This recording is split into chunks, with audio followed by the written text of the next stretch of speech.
ইউরোপীয় ইউনিয়নের সদস্য হতে মরিয়া জনগণকে বারবার আশাহত করেছে জর্জিয়ার ক্ষমতাসীন ড্রিম পার্টির সরকার।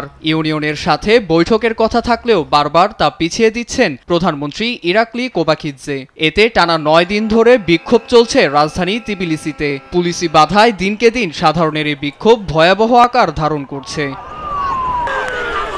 শনিবার ভোরে দেশটির সংসদের সামনে অবস্থান নেন ইইউপন্থীরা। সেখানে স্লোগান দিয়ে পটকা ফাটিয়ে সরকার প্রধানের দায়িত্বহীনতার বিরুদ্ধে প্রতিবাদ জানান তারা।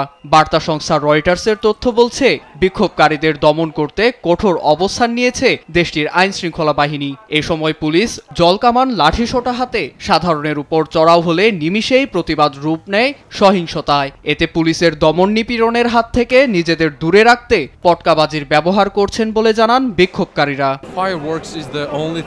পুলিশের হাত থেকে বাঁচতে এই আতশবাজিগুলোই আমাদের একমাত্র ভরসা, কারণ তারা আমাদের উপর বল প্রয়োগ করছে। তারা সাধারণদের আটক করে নির্যাতন করছে। এই মানুষগুলো শরীরে ক্ষতচিহ্ন নিয়ে ফিরছে।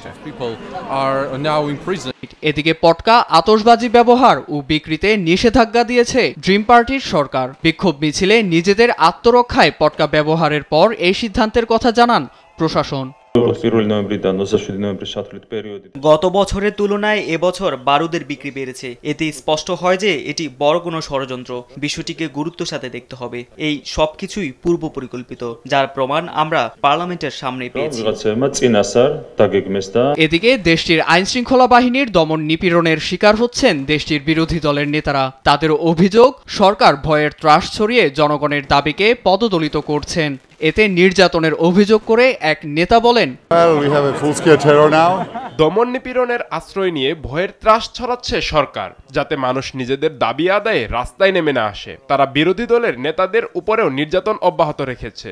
এমনকি সরকারের নির্দেশে অনেক পার্টি